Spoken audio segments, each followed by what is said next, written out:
Olá, sexto ano. Hoje eu trago para vocês mais uma aula de redação, no livro de produção de texto. Nós paramos na página 164, tá? Então vamos lá. Nessa página, deixa eu voltar aqui um pouquinho, só um minutinho.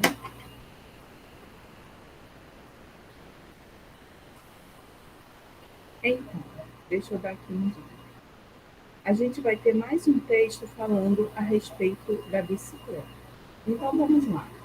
A bicicleta como meio de transporte urbano na Holanda. E a gente vai ver que lá ter a bicicleta como meio de transporte é muito viável, é muito favorável, tá? Então eles têm programas de incentivo. Isso tudo influencia muito, né, na maneira da, que as pessoas tomam as suas decisões.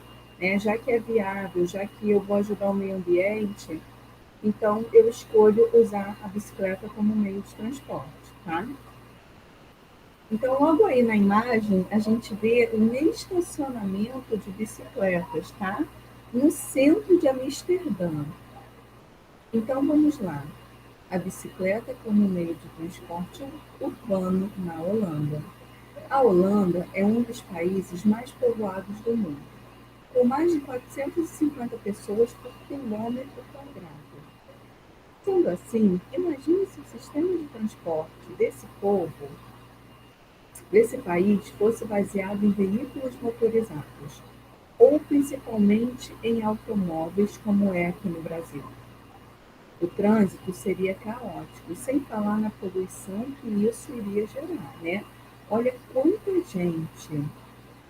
Por esse motivo, a bicicleta foi o meio de transporte adotado pela Holanda. O país possui poucos relevos e tem ruas planas, né, o que favorece.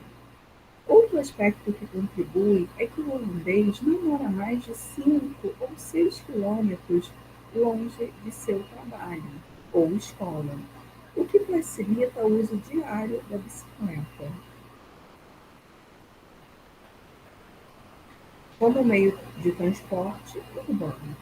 Além disso, mais de 20.000 quilômetros de ciclovias estão espalhados pelo seu território.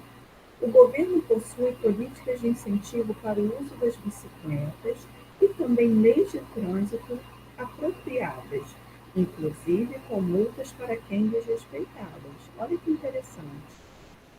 Há um incentivo, né, como eu disse no início, pelo governo. Há leis, há multas. Né? Então, enquanto a gente vê aqui no Brasil um grande desrespeito ao ciclista, né, a sua integridade física, lá a gente vê que até os motoristas, né, que não respeitam os ciclistas são multados. Em Amsterdã, a capital da Holanda, praticamente metade da população realiza seus deslocamentos de bicicleta. O estacionamento da estação central de Amsterdã, que nós vimos na imagem, comporta mais de 8.000 bicicletas. A cidade também proporciona o aluguel de bicicletas para fazer um tour e conhecer as mais de 160 canalizações interconectadas por centenas de pontes que formam uma paisagem única. Tá? Então vamos lá. A gente viu, né, que a bicicleta lá é o principal meio de transporte. Por quê? Eles moram perto da escola ou perto dos seus trabalhos, né? A gente viu que ficaria inviável todos usarem motos ou carros, né? O que tornaria o trânsito caótico, porque a população é muito grande, 450 pessoas por metro quadrado, bom? Então, isso tudo tornou viável o uso da bicicleta. Tem as políticas públicas de incentivo do governo, tudo que nós já vimos. Agora, olha que interessante, ó, faça uma pesquisa e verifique se há políticas públicas de incentivo ao uso da bicicleta no Brasil. E, na sequência, crie um texto curto e posicione-se sobre o questionamento a seguir. Você acredita que o Brasil possa desenvolver políticas públicas de incentivo ao uso de bicicletas, como foi feito na Holanda? Sim, eu acredito, né? A gente vê que tem até uma questão de uma empresa que faz o aluguel de algumas bicicletas, você é correntista do banco e você paga uma taxa ali por mês para poder usar a bicicleta em qualquer lugar do estado, né? Da cidade, perdão.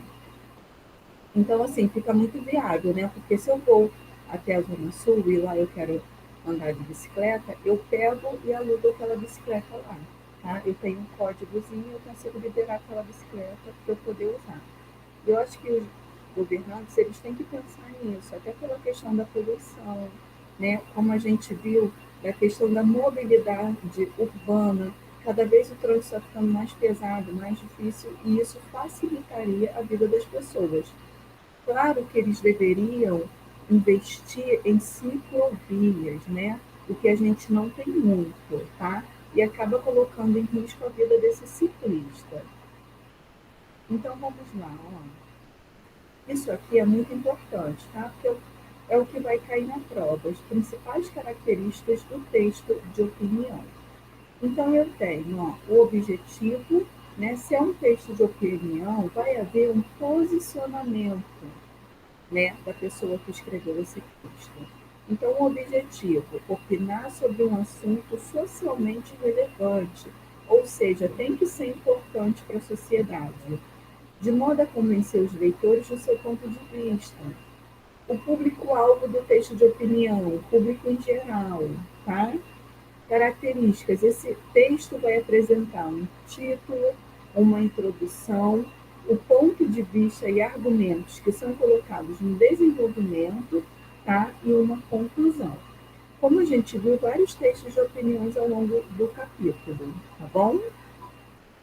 Eu tenho aqui, ó, o texto de opinião, um gênero textual que tem por objetivo apresentar uma opinião do autor do texto sobre um assunto socialmente relevante, de modo a convencer os leitores do seu ponto de vista, né? Ou ele vai se posicionar contra ou a favor aquele tema do texto, tá bom? Para isso são empregados argumentos. E nós vimos que, de uma forma geral, né, os textos do capítulo sempre vão falar a respeito da bicicleta, que é viável, né, que é favorável, mas que o ciclista tem que ter cuidados, tá bom? Aqui, ó, tem a sugestão de um site, tá, onde você encontra informações sobre a bicicleta, como sua história, vídeos, artigos e políticas, e o ativismo, o código de trânsito em relação à bicicleta, dicas de segurança, saúde, materiais educativos e muito mais, tá bom? Então, vamos seguir aqui, ó. Página 166. Aspectos tipológicos. Vamos ver o que é isso?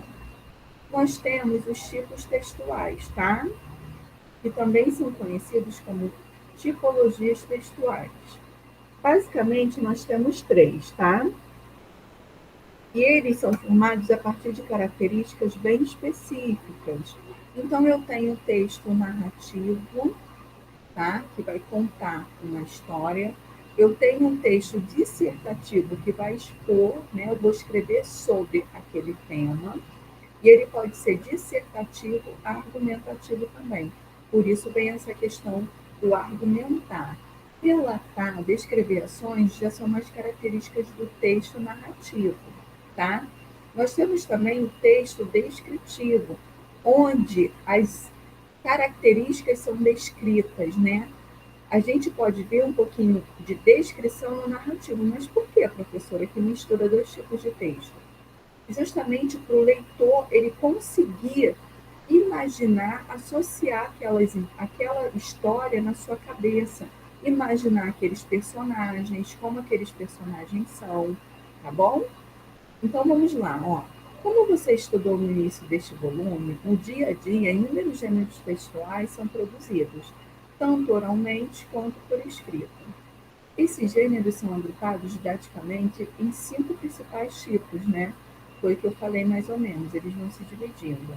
Também conhecido como sequência tipológica. Então, é argumentar, expor, narrar, descrever ações e relatar, tá?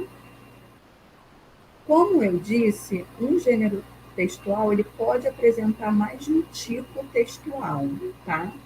Então vamos ver aqui, ó, argumentar. A gente vai ver o texto de opinião, tá? Esse trecho do texto de opinião. Por muito tempo, andar de bicicleta foi considerado uma boa opção de lazer para passeios em parques e bosques nos finais de semana, ou para fazer trilhas através de estradas acidentadas longe de cidades. Já andar de bicicleta para ir ao trabalho ou à escola era algo característico principalmente das cidades pequenas, e a gente costuma ver isso ainda, onde se acreditava que o trânsito era mais calmo e as distâncias poderiam ser vencidas com maior facilidade. Atualmente, porém, as bicicletas têm sido utilizadas também nos grandes centros urbanos. Em meio aos congestionamentos, a poluição e outros problemas decorrentes do crescimento desordenado das cidades, andar de bicicleta aparece cada vez mais como uma alternativa viável de transporte. Nas cidades, a bicicleta é geralmente utilizada para percorrer curtas e médias distâncias, em trajetos como ir e voltar do trabalho, visitar amigos ou fazer compras. Então vamos lá. Qual é a principal ideia desse texto aqui? É dar uma opinião, né? Posicionar-se sobre um assunto importante para a sociedade, que é o uso da bicicleta como transporte, tá? Para atingir o objetivo, que recursos o autor utiliza? Ele utiliza argumentos, tá? E como a gente viu, ele pode trazer exemplos de situações cotidianas, dados estatísticos para falar como melhorou o trânsito, a poluição, tá? Então vamos lá.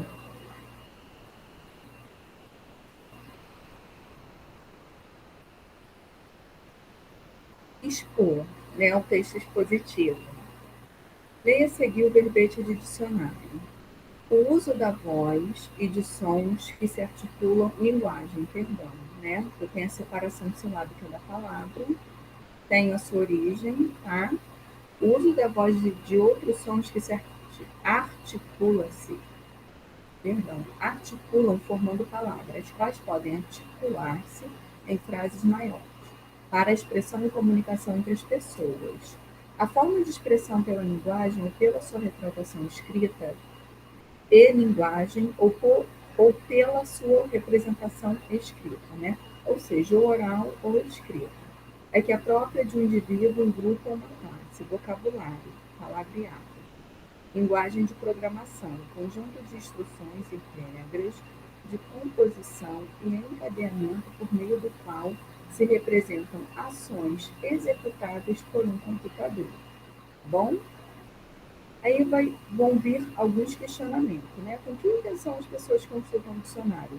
Geralmente para consultar o significado da palavra, tá?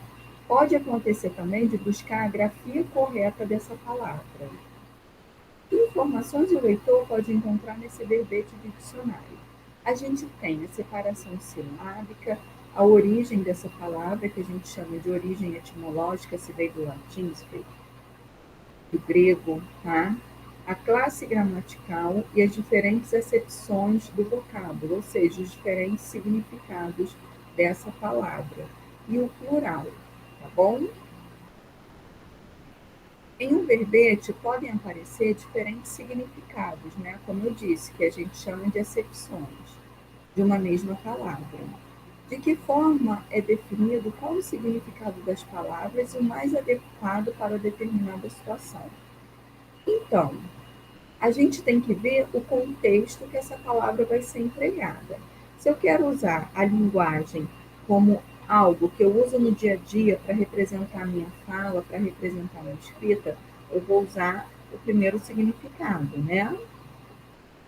Mas tem a linguagem da programação. Então, se eu quiser falar alguma coisa em relação a computador, eu já vou usar esse outro sentido, tá bom?